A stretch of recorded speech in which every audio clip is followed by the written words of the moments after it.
Okay, wait, hang on. I got a text from Cricket. I'll do it. Okay. Why? I am Katie, and I play the role of girl. I'm Jillian, and I play the role of Benedict Cumberbatch. Benadryl cucumber. Benadryl cumberbund. Oh, there it is. Okay.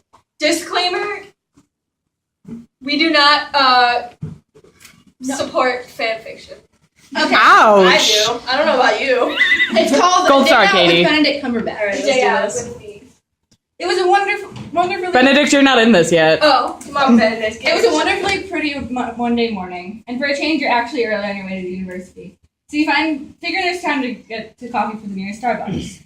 Holding your scalding vanilla cappuccino in your hands, you hurry out of the busy place, and not seeing a little step on the threshold, stumble hard, painfully falling against a tall figure that appears in front of you that second. Oh. Terrified, okay. you watch in slow motion as the entire contents of the cup splash over the suit of a man, and weirdly, the only thought of your mind crosses the suit is a tailor cut and looks very expensive.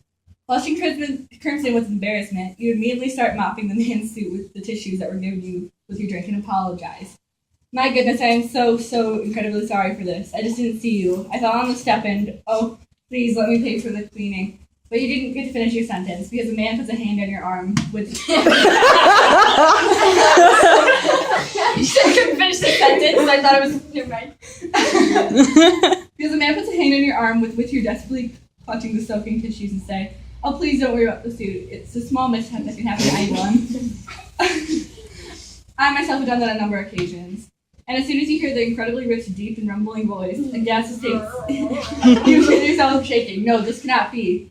You lift your eyes cautiously and feel them almost leap out of your head as you gaze at the star-truck, all too familiar face before you. The razor-sharp cheekbones, the lean face, the mesmerizing eyes, the wavy ginger hair. It feels too surreal to be true. But since you have, for the past half minute, been frantically rubbing a tiny piece of tissue against this man's torso, you simply accept that, yes, this man you spilled a whole cup of coffee on is, in fact, Benedict Cumberbatch. In days, you hear him squeak, please, let me buy you another cup of coffee to replace this one. I believe I am too at fault for having unexpectedly and hurriedly walked into the shop. But would you mind if we found another coffee place? It's just too crowded in here, and I know it's completely impossible to hold a conversation.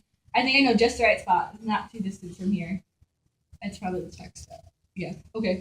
Not even knowing what's going on, you find yourself nodding in your head mutely, still grasping the wet tissue to your chest.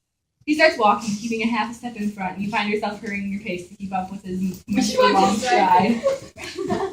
As he walks, he introduces himself and inquires you about your studies, and seems impressed when you try to tell him what you're studying. In exchange, he tells you he's an actor, that you probably never even heard of him, and not appear to know where you're fangirl. You shrug nonchalantly. Stammering, you two manage to ask him a question or two about his acting, melting inwardly as he tells you about his stories about work in Sherlock and his new role in The Hobbit, and how he has fled here to take a short break from the stresses of his job. He really does have a slightly tired air to him, and your stomach winces in sympathy. You notice he has led you to walk away from the crowded Main Street, and is walking toward a quieter road that opens out into a park, nearby a canal.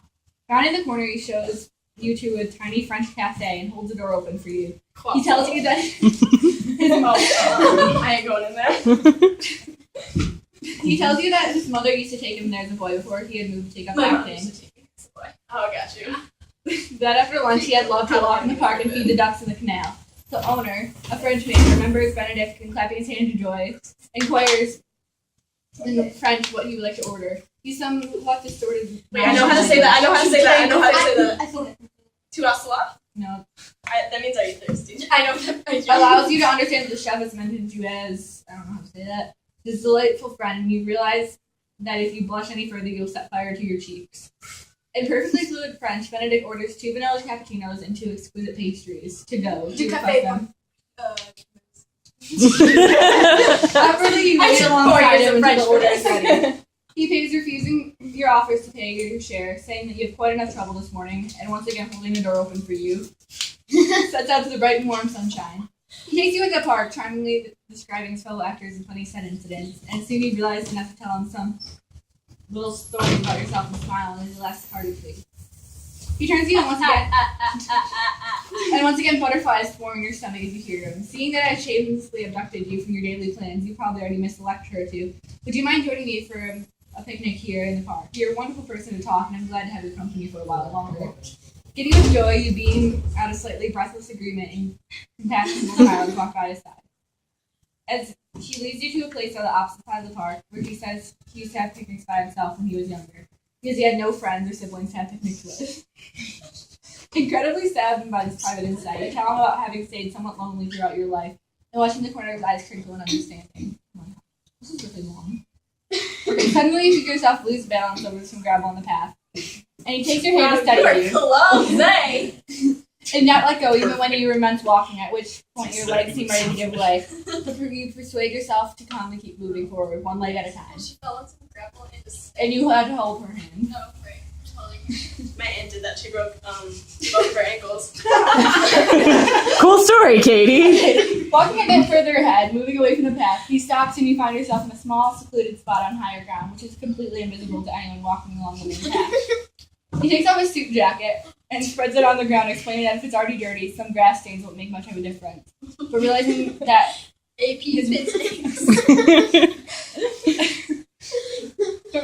his words would make you uncomfortable and guilty, he apologizes. You sit down on the edge of the jacket as he takes his place directly opposite you, comfortably cross-legged, and opens a paper bag that holds the takeaway food, handing you your second vanilla cappuccino of the day with along with your new pastry.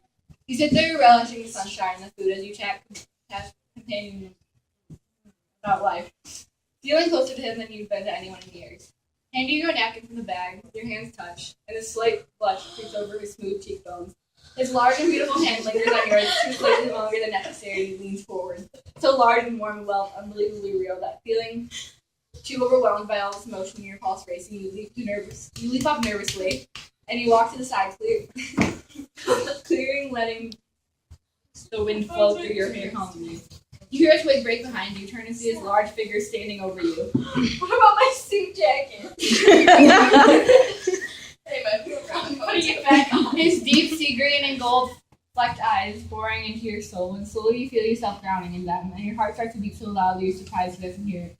He whispers so quietly that you're not quite sure you're imagining or not. Forgive me if I startled you. I feel a strange connection with you, as though I've known you from a different lifetime. You are indeed a special person. His eyes twinkle at the corners and he smiles shyly, and the wind plays with a lock of hair falling across his forehead. Leaving one hand casually in his pocket, with the other hand he brushes back your windswept hair and gently runs his fingers down the side of your face, crashing your lips with his thumb, like the wings of a butterfly, and finally lifts them to his. As you stare mesmerized at those angelically curved lips, he draws his hands out about. Hang on, I'm still on the casually hit. Oh, wait, sorry. Okay, and one swift stroke, he slashes your neck open with a knife that was in his pocket. So quickly you don't even have time to scream and leaves you there as you behind the pulsing waves of blood. The end. What? The end. It's not the exact same one, because remember the other one was like walking in the rainy